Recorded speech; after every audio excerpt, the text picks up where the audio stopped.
ಶೌರ್ಯ, ಯಾಕೆ ಹಿಂಗೆ ನೋಡ್ತಾ ಇದೀಯಾ? ಏನಿಲ್ಲ ನೀನು ಯಾವಾಗ ಬಂದೆ? ಈಗ ತಾನೇ ಬಂದೆ. ನಾನು ನೋಡಿದ ತಕ್ಷಣ ಯಾವಾಗ ಬಂದೆ ಅಂತ ಕೇಳ್ತಿದ್ಯಾ, ಆದ್ರೆ ಹೇಗೆ ಕಾಣ್ತಿದ್ದೀನಿ ಅಂತ ಹೇಳ್ತಿಲ್ಲ. Obviously you looking gorgeous. ತುಂಬ ಚೆನ್ನಾಗಿ ಕಾಣಿಸ್ತಾ ಇದೆಯಾ. ಥ್ಯಾಂಕ್ ಯು ಶೌರ್ಯ.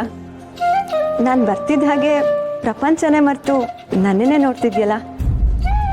ನನಗಾಗಲೇ ಗೊತ್ತಾಯ್ತು ನನಗೆ ಈ ಸೀರೆ ತುಂಬ ಚೆನ್ನಾಗಿ ಸೂಟ್ ಆಗ್ತಿದೆ ಅಂತ. ಯಾ ಅಫ್ಕೋರ್ಸ್, ತುಂಬ ಚೆನ್ನಾಗಿ ಕಾಣಿಸ್ತಾ ಇದೆಯಾ.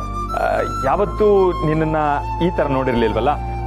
ಯು ಲುಕ್ ಮೋರ್ ಎಲಿಗೆಂಟ್ ಇನ್ ಸ್ಯಾರಿ. ನಿನ್ನಿಂದ ಇಂಥ ಮಾತನ್ನ ಕೇಳೋದಕ್ಕೆ ತುಂಬ ಖುಷಿ ಆಗುತ್ತೆ ಶೌರ್ಯ. ಈ ರೀತಿ ಕಾಂಪ್ಲಿಮೆಂಟ್ಸ್ನ ಲೈಫ್ ಲಾಂಗ್ ಕೇಳಬೇಕು ಅನಿಸುತ್ತೆ. ವೈ ನಾಟ್ ನೀನು ಯಾವತ್ತಿಗೂ ತುಂಬ ಚೆನ್ನಾಗಿ ಕಾಣಿಸ್ತೀಯ. ಅದನ್ನು ಹೇಳೋದಕ್ಕೆ ನಾನು ಯಾಕೆ ಹಿಂದೆ ಮುಂದೆ ನೋಡ್ಬೇಕು ಹೇಳು. You are always special to me and you will always be special to me in my life. ಹೌದಾ, ಸರಿ. ಹಾಗಿದ್ರೆ ಆ ತುಂಬ ಅನ್ನೋದನ್ನ ಹೇಗೆ ಎಕ್ಸ್ಪ್ಲೈನ್ ಮಾಡ್ತೀಯ ಶೌರ್ಯ? ವಾಟ್ ಇಸ್ ದಿಸ್ ತುಂಬ ಅಂದರೆ ತುಂಬ ಅಷ್ಟೇ. ಪ್ರಪಂಚದಲ್ಲಿ ಎಲ್ಲರಿಗಿಂತ ಹೆಚ್ಚು. ಅದಕ್ಕೆ ಅಲ್ವಾ ನಾನು ಯಾರ ಜೊತೆನೂ ಮಾತಾಡದೇ ಇರೋನು, ಬರೀ ನಿನ್ನ ಜೊತೆ ಮಾತ್ರ ನನ್ನ ವಿಷಯಗಳನ್ನ, ನನ್ನ ಸೀಕ್ರೆಟ್ಸ್ನ ಶೇರ್ ಮಾಡ್ಕೊಳ್ಳೋದು. ಒಂದು ವೇಳೆ ನಾನು ನಿನ್ನ ಲೈಫಲ್ಲಿ ಇಲ್ಲ ಅಂದರೆ? ಯಾಕೆ ಹಾಗೆ ಹೇಳ್ತಾ ಇದೆಯಾನು? ಒಂದು ವೇಳೆ ನೀನೇನಾದ್ರು ನನ್ನ ಲೈಫಲ್ಲಿ ಇಲ್ಲ ಅಂತಂದರೆ ನನ್ನ ಜೀವನ ನರಕ ಆಗೋಗುತ್ತಷ್ಟೇ. ನಾನು ಒಂಟಿ ಆಗೋಗ್ತೀನಿ. ನಾನು ನಿನ್ನ ಲೈಫಲ್ಲಿ ಯಾವಾಗಲೂ ಇರಬೇಕಲ್ವ ಶೌರ್ಯ? Of course yes. ಅದನ್ನೇನು ಹೊಸ್ದಾಗಿ ಕೇಳಿ. What is this are you serious? ಈ ಥರ ಮಾತಾಡಿ ಪ್ರ್ಯಾಂಕ್ ಏನಾದ್ರು ಮಾಡ್ತಾ ಇದೆಯಾ? ಅದಿರಲಿ, ತಮಾಷೆ ಮಾಡೋ ವಿಷಯನ ಇದು? ಶೌರ್ಯ, ನಾನು ಯಾಕೆ ತಮಾಷೆ ಮಾಡಲಿ? ಅದರಲ್ಲೂ ಪ್ರೀತಿ ವಿಷಯ ನಾನು ತಮಾಷೆ ಮಾಡಲ್ಲ. ನಾನಿನ್ನ ತುಂಬ ಪ್ರೀತಿಸ್ತಿದ್ದೀನಿ ಶೌರ್ಯ. ನಿನ್ನನ್ನೇ ಜೀವ ಅನ್ಕೊಂಡಿದ್ದೀನಿ. ಜೀವನ ಪೂರ್ತಿ ನಿನ್ನ ಜೊತೆನೇ ಇರಬೇಕು ಅನ್ಕೊಂಡಿದ್ದೀನಿ ಶೌರ್ಯ. ಆದರೆ ಇದು ಯಾವುದನ್ನು ನೇರವಾಗಿ ಹೇಳೋವಷ್ಟು ಧೈರ್ಯ ಇರಲಿಲ್ಲ. ಬಟ್ ಮನ್ಸಲ್ಲಿ ಪ್ರೀತಿ ಇದ್ರು ಇದನ್ನು ಹೇಳ್ಕೊಳ್ದೆ ಇರೋಕ್ಕಾಗ್ತಿರ್ಲಿಲ್ಲ. ಐ ಲವ್ ಯು ಶೌರ್ಯ.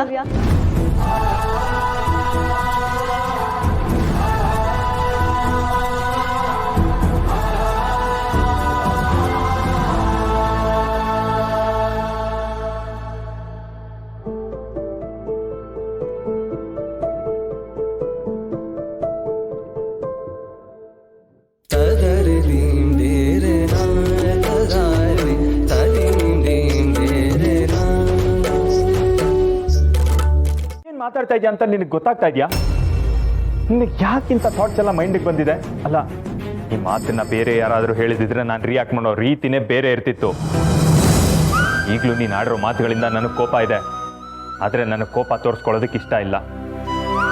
ನಮ್ಮಿಬ್ಬರ ರಿಲೇಶನ್ಶಿಪ್ನ ಈ ರೀತಿ ಅರ್ಥ ಮಾಡಿಕೊಂಡು ಪ್ರೀತಿ ಅನ್ನೋ ಹೆಸರಲ್ಲಿ ದಯವಿಟ್ಟು ಕಟ್ಟಾಕ್ಬೇಡ. ನಮ್ಮಿಬ್ಬರ ರಿಲೇಶನ್ಶಿಪ್ಗೆ ಇಂಥ ಯಾವ ಹೆಸರು ಬೇಕಾಗಿಲ್ಲ. ಈ ಪ್ರೀತಿ, ಮದುವೆ, ಇದಕ್ಕೆಲ್ಲ ಒಂದು ಬೌಂಡ್ರೀಸ್ ಅನ್ನೋದಿರುತ್ತೆ.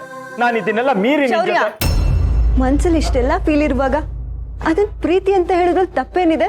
ನೋ ನನಗೆ ಈ ಪ್ರೀತಿ, ಮದುವೆ ಯಾವ್ದ್ರ ಮೇಲೂ ನನಗೆ ನಂಬಿಕೆ ಇಲ್ಲ.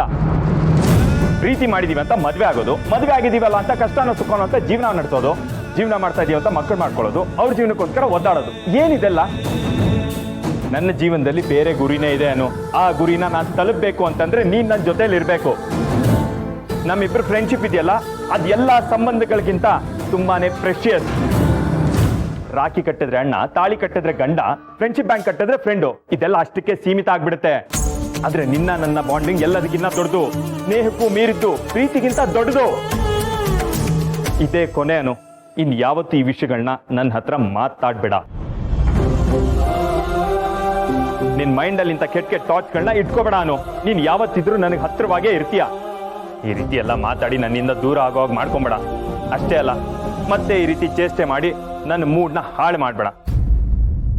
ನೀನು ನನ್ನ ಲೈಫಲ್ಲಿ ಇರಬೇಕು ಅಂದ್ರೆ ಈಗ ಹೇಗಿದೆಯೋ ಹಾಗೆ ಇರಬೇಕು. ಇಲ್ಲ ಅಂದ್ರೆ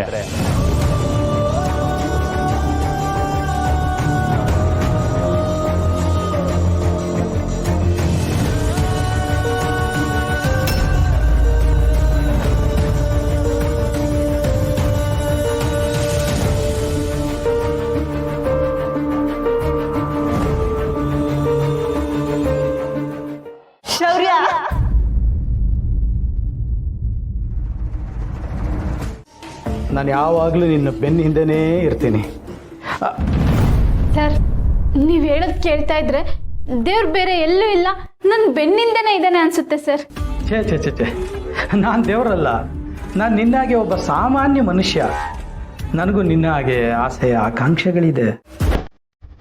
ಈ ಆಸೆ ಎಲ್ಲ ಈಡೇರಿಸ್ಕೋಬೇಕು, ಅದೇ ತಾನೇ ಜೀವನ. ಯಾಕೆ ಯಾಕೆ ತುಂಬ ಸುಸ್ತಾಗಿದೆಯಾ? ಬೆವರ್ತಾ ಇದೆಯಲ್ಲ? ಎಸಿ ಆನ್ ಮಾಡ್ತೀನಿ.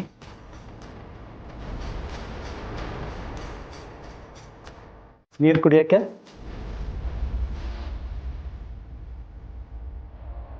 ತಗೋ ನೀರು ಕುಡಿ. ನಾನು ನಿನ್ನ ಹೋಗು ಬಾ ಅಂತ ಕರೆದ್ರೆ ಏನು ಬೇಜಾರಿಲ್ಲ ತಾನೆ? ಖಂಡಿತ ಇಲ್ಲ ಸರ್, ನೀವು ದೊಡ್ಡವರು, ನೀವು ನನ್ನ ಹಾಗೆ ಕರಿಬೇಕು. ನಾನು ದೊಡ್ಡವನು ಅಂತ ಹಾಗೆ ಮಾತಾಡಿಸ್ತಾ ಇಲ್ಲ. ನಾವಿಬ್ರು ಇಷ್ಟೊಂದು ಹತ್ರ ಆಗ್ತಾ ಇದ್ದೀವಲ್ಲ, ಆ ಸಲಿಗೆ ಮೇಲೆ ನಾನು ನಿನ್ನನ್ನು ಮಾತಾಡಿಸ್ತಾ ಇದ್ದೀನಿ. ಈ ಸಲಿಗೆ ಹೀಗೇ ಮುಂದುವರಿಬೇಕು. ಕೆಲಸ ಕೇಳ್ಕೊಂಡು ಬಂದವ್ರಿಗೆ ಇಷ್ಟು ಚೆನ್ನಾಗಿ ಮಾತಾಡಿಸಿ ಧೈರ್ಯನೂ ಹೇಳಿ ಕೆಲಸನೂ ಕೊಡ್ತೀನಿ ಅನ್ನೋ ಭರವಸೆನೂ ಕೊಡ್ತಾ ಇದ್ದೀರಾ. ನಿಮ್ಮಂಥವ್ರು ಇರೋದಕ್ಕೆ ಸರ್ ಮಳೆ ಬೆಳೆ ಎಲ್ಲ ಇನ್ನೂ ಆಗ್ತಾ ಇರೋದು.